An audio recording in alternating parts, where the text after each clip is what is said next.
Selamat pagi Romo Ramon dan teman-teman mahasiswa. Saya Charles Lestino Suryadanya dengan nomor NRP 13230210007 akan menjelaskan tentang kognitivisme. Sumber pustaka yang saya gunakan dalam presentasi pada pertemuan kali ini ada dua, bisa dilihat oleh teman-teman sendiri. Lalu dalam presentasi ini saya akan membagi beberapa topik bahasan sehingga dapat mempermudahkan kita untuk secara lebih dalam memahami penjelasan tentang kognitivisme. Oke, kita langsung masuk pada bagian peringatan. Pada akhir tahun 1950-an terjadi peralihan metode pendidikan dari behaviorisme menuju teori dan model dari ilmu kognitif, sehingga psikolog maupun pendidik tidak lagi menekankan pendidikan yang berpusat pada perilaku eksternal atau kinerja eksternal pelajar dengan memberikan stimulus, melainkan lebih berfokus pada proses kognitif yang lebih kompleks, terutama pada pemrosesan mental dan mengambil keuntungan dari proses tersebut, seperti berpikir, memecahkan masalah, bahasa, penentuan konsep, dan proses informasi.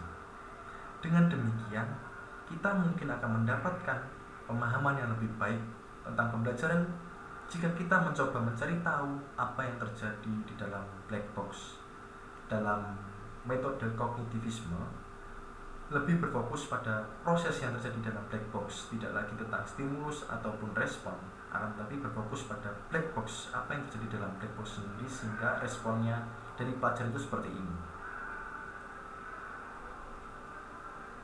Kita akan masuk kepada pengertian tentang teori kognitivisme.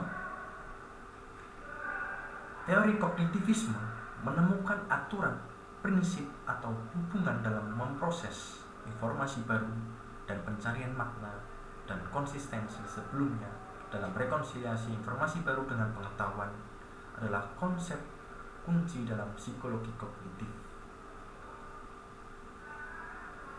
Teori kognitivisme didasarkan pada dua hal, yaitu yang pertama proses perolehan pengetahuan, yang kedua struktur mental internal yang ada di dalam otak manusia. Lalu teori kognitif kembali dari sisi empiris atau biologi ke sisi rasionalis epistemologi.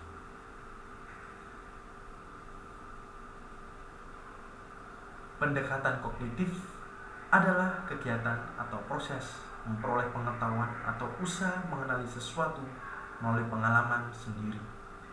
Pendekatan secara kognitif tidak hanya pada perilaku seperti halnya behaviorisme, melainkan masuk lebih dalam pada kemampuan pelajar secara mental agar bidang psikologisnya, yaitu dunia konsep, ingatan, dan lain-lain, dapat diatur kembali sebagai tanggapan atas apa yang telah dia alami. Atau bisa dikatakan bahwa pendekatan kognitif ini lebih menekankan bagaimana seorang pelajar menafsirkan dan mencoba memahami lingkungannya, sehingga hasil dari pendekatan secara kognitif ini tidak hendak menghasilkan individu sebagai agen aktif. Maka pendekatan ini berfokus pada pendekatan perkembangan kapasitas nalar otak atau intelijensi. Jadi metode pendidikan kognitivisme ini hendak menghasilkan individu pelajar sebagai agen aktif yang perkembangannya itu berdasarkan kapasitas nalar otak atau intelijensinya, sehingga diperlihatkan bahwa kognitivisme ini memang menekankan pada dimensi internal dari manusia sendiri, di mana dimensi internal ini terjadi dalam proses pemikiran manusia dalam berpikir. Perkembangan kognitif memang sangat berkembang ketika pada masa remaja. Kemudian puncak perkembangan kognitif pada umumnya terjadi pada penghujung masa remaja akhir, yang selanjutnya perubahan-perubahan sangat tipis sampai usia 50 tahun, dan setelah itu akan terjadi kemapanan sampai dengan usia 60 tahun, dan akhirnya berangsur terjadi penurunan seiring bertambahnya usia. Kita akan masuk pada teori kognitivisme Jean Piaget.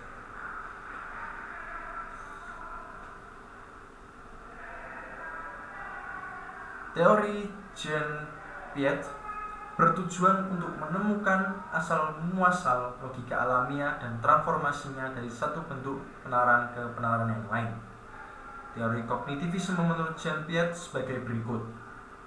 Proses kognitif membahas mengenai bagaimana perkembangan kognitif pelajar, di mana dalam memahami dunia anak-anak secara aktif digunakanlah skema, yakni konsep atau kerangka eksis di dalam pikiran individu yang dipakai untuk mengorganisasi dan menginterpretasi informasi.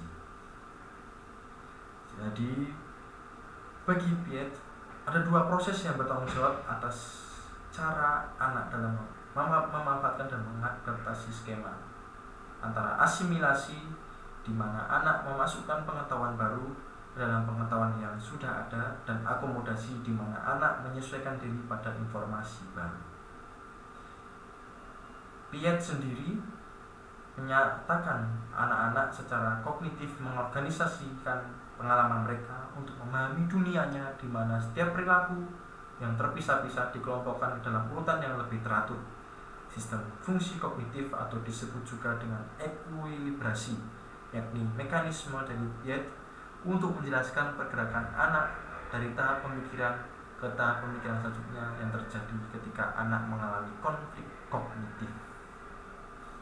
Jadi konflik kognitif ini adalah ketika masuknya informasi baru ke dalam pengetahuan yang sudah ada, sehingga peran asimilasi dan akomodasi menjadi penting dalam hal ini mendapatkan ekuilibrium pemikiran dan menghasilkan perubahan kognitif.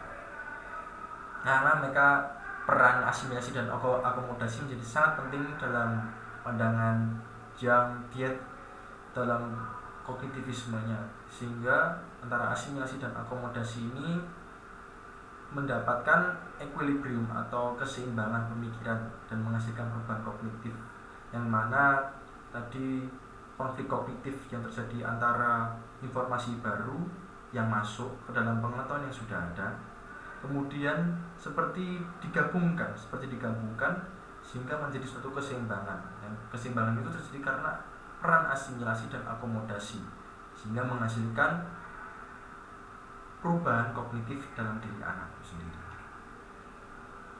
Dalam teorinya pun Jean Piaget ada tahapan-tahapannya dalam perkembangan kognitif. Yang pertama adalah tahap sensori motorik, di mana tahap ini berlangsung sejak kelahiran sampai usia 2 tahun. Dalam tahap ini bayi menyusun pemahaman dunia dengan mengkoordinasikan pengalaman indera dengan gerakan otot. Lalu tahap yang kedua adalah tahap praoperasional yang berlangsung kurang lebih mulai dari usia 2 tahun sampai 7 tahun. Tahap ini bersifat egosentris dan intuitif. Pemikiran praoperasional dibagi menjadi 2 subtahap fungsi, yaitu yang pertama subtahap fungsi simbolis dan yang kedua adalah subtahap fungsi intuitif, di mana subtahap fungsi simbolis terjadi kira-kira pada usia 2-4 tahun, di mana anak kecil itu secara mental mulai bisa merepresentasikan objek yang tidak hadir. Lalu pada subtahap fungsi intuitif dimulai usia 4-7 tahun. Anak-anak mulai merasa ingin tahu jawaban dari semua pertanyaannya. Kemudian tahap yang ketiga adalah tahap operasional konkret yang berlangsung pada usia 7-11 tahun. Karena anak-anak secara mental dapat melakukan sesuatu yang sebelumnya hanya dapat mereka lakukan secara fisik, dan mereka dapat memberikan operasi konkret ini. Operasi konkret melibatkan stimulus pengurutan di sepanjang dimensi kuantitatif atau seperti panjang, sehingga pada tahap ini memang anak-anak itu seperti diajarkan cara mengurutkan, di mana dia urutkan dari yang panjang ke yang pendek atau dari yang besar kemudian yang ke kecil, di mana anak-anak dalam proses kognitifnya sudah mulai terbentuk tentang pengurutan. Karena pada operasi konkret ini memang melibatkan stimulus pengurutan di sepanjang dimensi kuantitatif, seperti yang seperti yang sudah saya jelaskan tadi, yaitu pengurutan dari yang panjang yang ke pendek atau yang ke pendek yang panjang, yang besar pada yang kecil ke yang besar. Lalu tahap selanjutnya yaitu tahap operasional formal, di mana tahap ini berlangsung pada usia 7-15 tahun. Mana individu sudah mulai memikirkan pengalaman di luar pengalaman konkret dan memikirkannya secara lebih abstrak, idealis, dan logis. Pada tahap ini, remaja mulai berpikir spekulasi tentang kualitas ideal yang mereka inginkan dalam diri mereka dan diri orang lain. Sehingga dapat kita pahami bahwa pada tahap ini individu itu memiliki suatu ideal. Gimana ideal untuk diriku sendiri dan juga untuk diri orang lain itu seperti apa, kualitas yang ideal itu seperti apa. Jadi proses pemikiran kognitifnya ini lebih pada berpikir spekulasi tentang kualitas ideal. Aku tuh idealku seperti apa, seperti itu. Lalu kita akan lanjut kepada teori kognitivisme Vygotsky.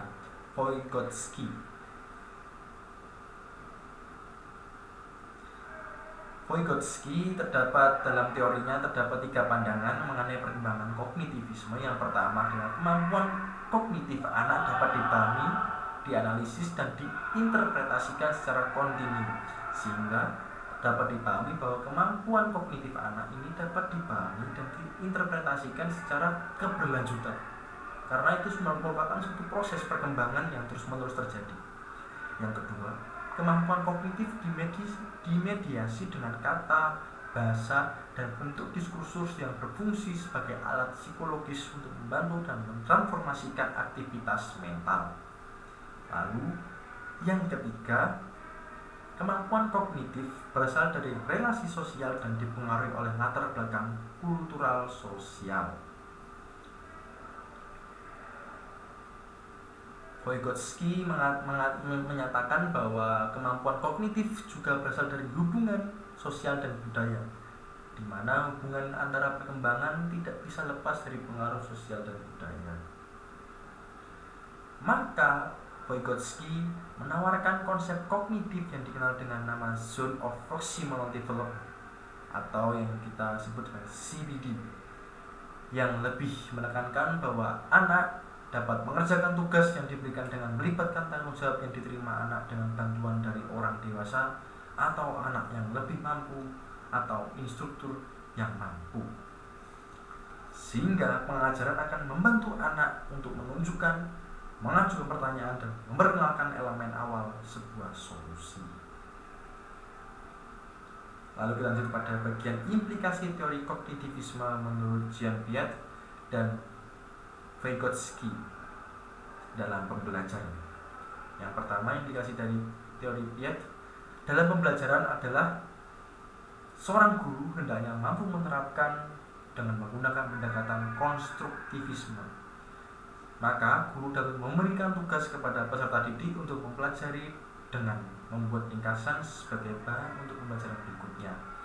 Pembelajaran akan bermakna bagi peserta didik karena langsung diperoleh makna atau inti materi yang dipelajari sesuai dengan kemampuannya. Sehingga dari teori kognitivisme dari Piaget ini juga memiliki hubungan erat dengan pendekatan dari konstruktivis, sehingga dari keduanya ini terjadi suatu kesinambungan atau suatu kesinambungan atau suatu kelarasan sehingga membantu peserta didik untuk semakin memahami pembelajaran. Lalu implikasi dari teori Vygotsky dalam pembelajaran adalah peserta didik yang tingkat pengetahuannya masih rendah dibantu oleh temannya yang lebih pintar atau disebut sekarang itu sebagai tutor sebaya. Maka terjadi proses pembelajaran bersama yang pada akhirnya hasil belajar akan meningkat. Lalu kita masuk pada bagian kognitivisme objektif.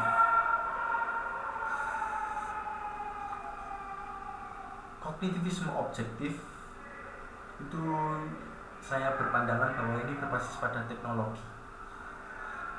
Nah, pendidikan kognitivisme ini mengalami beberapa perkembangan yang berbasis pada teknologi. Yang pertama seperti sistem tutor cerdas, yang kedua kecerdasan buatan, ketiga hasil belajar yang sudah ditentukan, dan yang keempat desain instruksional. Jadi akan saya jelaskan satu persatu. Yang pertama adalah sistem tutor cerdas, yang mana ini versi mesin pengajaran yang lebih halus berdasarkan analisis respons siswa terhadap pertanyaan dan mengarahkannya ke langkah berikutnya yang sesuai dalam pembelajaran. Jadi pembelajaran sistem tutor cerdas ini pembelajaran adaptif, yang adalah perpanjangan terbaru dari perkembangan tersebut.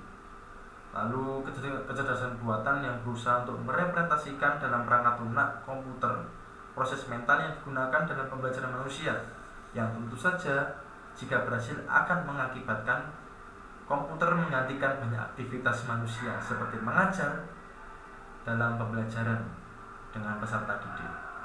Lalu hasil belajar yang sudah ditentukan yaitu berdasarkan analisis dan pengembangan berbagai jenis aktivitas kognitif seperti pemahaman, analisis, sintesis, dan evaluasi tertentu. Lalu pendekatan dengan desain instruksional yang mencoba mengelola desain pengajaran untuk memastikan keberhasilan pencapaian hasil atau tujuan pembelajaran yang telah ditentukan. Mungkin hal ini bisa dikaitkan dengan CPD milik Vygotsky ataupun skema yang dijelaskan oleh Piaget, di mana seorang tutor instruktur tetap membimbing siswanya, namun siswa tetap berperan aktif dalam proses pembelajarannya sehingga keterangan tahap kognitif anak dapat diperhatikan sedemikian rupa. Lalu kita akan masuk pada perbandingan dengan behaviorisme. Yang pertama, behaviorisme itu lebih berfokus pada penyediaan lingkungan untuk melihat perilaku yang ditunjukkan oleh anak. Lebih berfokus pada respon, yaitu yang pertama kita sudah ketahui tentang penjelasan tentang behaviorisme, yaitu tentang stimulus, black box, lalu respon, di mana ada stimulus dan juga respon yang menjadi dasar dari behaviorisme, dan juga tingkah laku eksternal yang diterima oleh siswa sendiri yang jadi fokus dari behaviorisme. Lalu perbedaan dengan kognitivisme adalah kognitivisme lebih menekankan pada strategi pemrosesan yang efisien. Nah, yang mana kognitivisme ini lebih menekankan pada pemrosesan yang terjadi dalam internal manusia sendiri, dalam otak manusia sendiri, dalam memperoleh pengetahuan. Lalu pendekatan kognitivis itu lebih berfokus pada aktivitas mental pelajar yang mengarah pada respon, sehingga pada pendekatan kognitif ini memang lebih berfokus pada aktivitas mental, sehingga bagaimana aktivitas mental itu juga berpengaruh pada respon dari mahasiswa sendiri. Kesimpulan, teori kognitivisme menekankan pada proses perolehan pengetahuan dan struktur mental internal yang kembali dari sisi empiris biologi ke sisi rasionalis epistemologi, yang lebih menekankan pada perubahan khusus antara keadaan pengetahuan daripada perubahan respon. Sehingga fokus utama dari teori ini seperti yang telah dijelaskan adalah konseptualisasi proses belajar siswa dan solusi dari bagaimana informasi diterima, diatur, disimpan, dan diambil kembali oleh pikiran. Maka teori kognitivisme ini lebih condong pada apa yang diketahui oleh siswa dan bagaimana mereka memperolehnya, sehingga adanya peran aktif siswa dalam proses pembelajaran. Sekian dari saya. Apabila ada salah kata dan juga terjadi kesalahan, saya mohon minta maaf dan saya mengucapkan terima kasih. Semoga dengan penjelasan dari saya sendiri dapat membantu teman-teman untuk semakin memahami dan semakin mendalami tentang pendekatan pendidikan dalam kognitivisme ini sendiri, sehingga kita sama-sama belajar bahwa ada banyak sekali pendekatan dari para psikologi dan juga para pemikir bagaimana memperoleh suatu metode pendidikan yang baik bagi anak-anak didik. Yang sudah kita lalui adalah behaviorisme, konstruktivisme, dan sekarang yang saya jelaskan adalah kognitivisme. Semoga penjelasan ini dapat membantu teman-teman untuk semakin mengetahui dan juga semakin diperkaya wawasannya mengenai metode-metode pendidikan yang telah para pemikir lakukan. Sekian dari saya dan terima kasih.